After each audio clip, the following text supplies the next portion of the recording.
Beralih ke informasi selanjutnya mengenai berburu barang lelang yang menjadi peluang di balik naiknya angka kredit macet.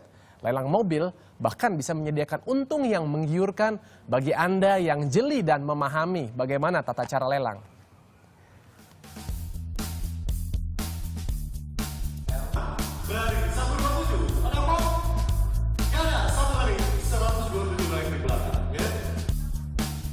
Perlambatan ekonomi ikut mendorong naiknya kredit macet di Indonesia.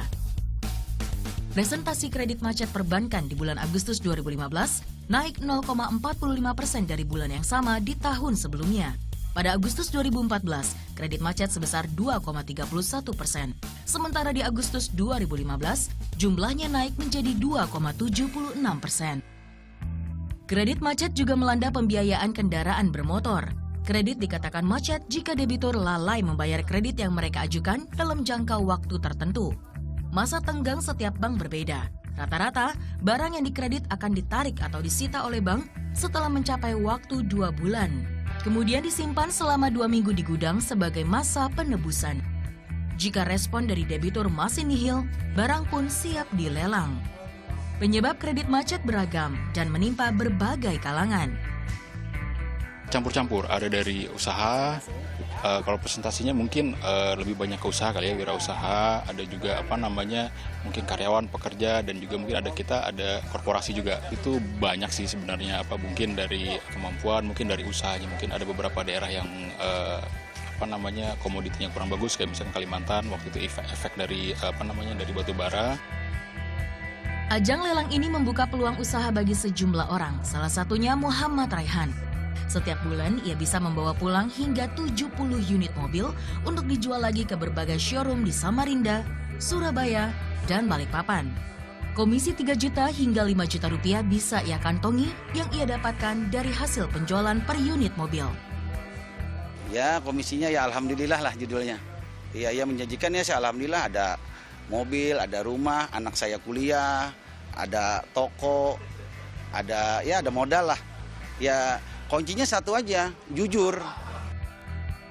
Raihan juga percaya barang hasil lelang lebih terjamin keamanannya dibanding jika harus beli di showroom. Kalau di lelang harganya umpamanya 102, di luar harganya 100. Saya mendingan beli di lelang 102, karena suratnya aman, nggak mungkin ditipu gitu. Kalau beli di luar, di rumahan, kalau di rumah dia ngontrak, atau ya gimana lah, yang jelas banyak penipunya kalau di luar. Ada juga pembeli untuk keperluan pribadi, salah satunya Prasetyo yang datang dari Semarang demi berburu mobil impian. Bersaing dengan para maklar berkantong tebal jadi tantangan tersendiri. Sebenarnya sih gini, terkadang orang yang mempunyai, istilahnya mereka bos-bos besar untuk dijual kembali itu, saya yakin kalau kita punya budget sebagai konsumsi pribadi, itu biasanya malah lebih diuntungkan, karena aku yakin kalau orang-orang dari mereka yang punya showroom itu pasti mereka cari keuntungan, dia pasti akan ngasih titik lelangnya itu paling semurah mungkin. Sedangkan kita untuk pribadi sendiri, kita kan pasti bisa lebih daripada orang-orang yang punya showroom itu kan. Peminat lelang jumlahnya bisa mencapai 400 hingga 500 peserta. Untuk mengikutinya relatif mudah. Sebelum hari pelelangan, peserta bisa datang melihat dulu unit lelang atau biasa disebut open house. Kemudian di hari H, peserta wajib mengisi formulir lelang dan membayar uang jaminan. Di sini uang 5 juta rupiah dikenakan untuk setiap unit yang diinginkan. Uang tersebut akan ditukar dengan nomor lelang yang nantinya akan dijadikan alat lelang.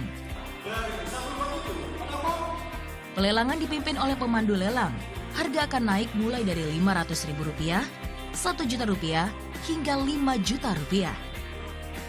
Jika sudah tentukan pemenang lelang, palu pun diketuk.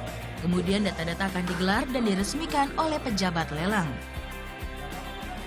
Bagi mereka yang kalah lelang, uang jaminan akan kembali 100% dalam waktu 3 hari. Sederhana bukan? Anda tertarik? Nanda Putri, Wahyu Krisna melaporkan untuk NET.